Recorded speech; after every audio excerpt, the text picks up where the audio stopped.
ST उभे तर सर्वांना जायचंय कळलं का? चला मग जाऊया गावाकडे.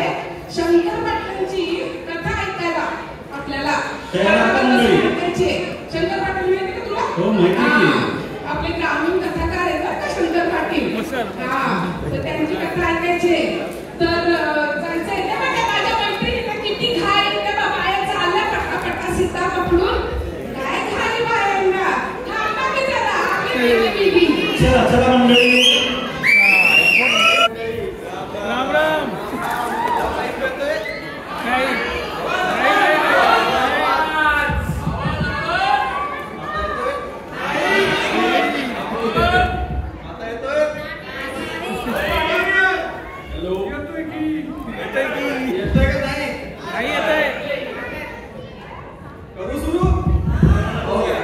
तर आज मी तुम्हाला एक छोटीशी गोष्ट सांगणार आहे. गोष्ट 70-75 वर्षापूर्वीची आहे. आमचं एक छोटस गाव होतं. गावात एक दारूचं दुकान होतं. तिथे 4-2 लोक जायची, निवांत बसून दारू प्यायची आणि आपापल्या घरी जायची. कोणाची काय भानगड नव्हती. पण देश स्वतंत्र झाला. सगळीकडे समाज सुधारणेचं वारं व्हायला लागलं. वेगळे वेगळे कायदे व्हायला लागले. त्यात एक कायदा झाला दारूबंदीचा. दुकान झालं बंद. पण मग होम इंडस्ट्री वाढली. बघावं तिकडे हातभट्ट्या सुरू झाल्या. आणि अशी 2-4 वर्ष गेली.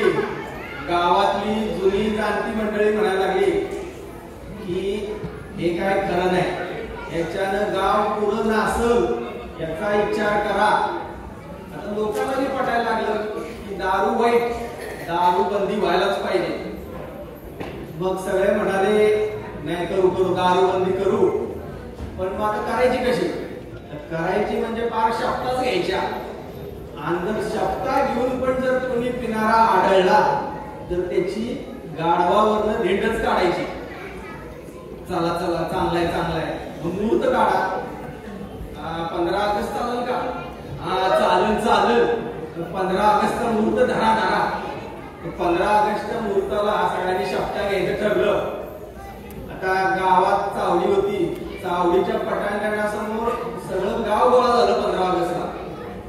आता सगळं म्हणजे सगळेच पिणारे आलेले. सगळे शपथा घ्यायला आले. 15 ऑगस्टला शपथा घेतल्या. 15 ऑगस्ट झाला. 16 ऑगस्ट मी गेला. 17 ऑगस्टला संध्याकाळी चावडीवर सरपंच धक्क्याला टेकून बसलं. तेवढ्यात तिकडून एक माणूस बोंबलत आला. पाटील राऊखोत गावला. आता कशात गावला हे पाटलांना लगेच कळालं. कुठं गावला? अहो गावतोय कुठं? घरातच बायको समजा दुमडी चालली आहे जोरजोरात. असं पाटलांनी 2-4 लोकांकडे पाहिलं. इशारा केला. नाना उचलून लगेच निघाले. तोपर्यंत इकडं गावभर बोंबाबोंब दिसती.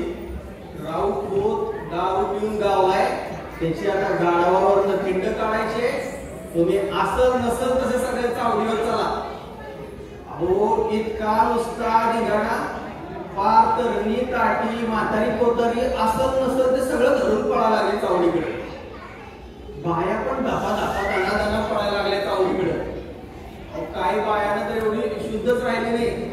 म्हणजे बाईचा तवा चुलीवर, भाकरी तव्यावर आणि बाई चावडीवर अशी अवस्था झाली.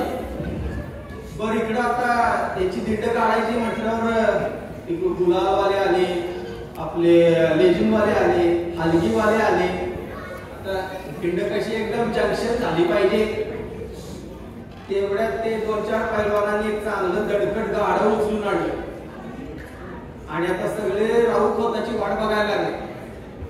एवढ्यात एका बाजूनं गलका झाला तर राऊत खोत येत होता.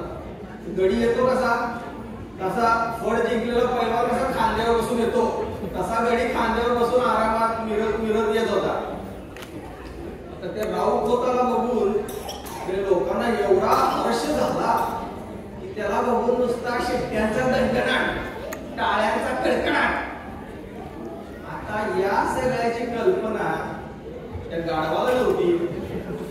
ते गाढव बिथरलं, सगळ्या लाथा मारत गर्दीत पळायला लागलं. पोलिसी हल्ला बरा म्हणायची वेळ आली, इतक्या लाथा बसल्या लोकांना. शेवटी कसं बसलं त्या गाढवाला लोकांनी आवडलं, तर राहू स्वतःला चावडीवर पाटलांचं उभं केलं.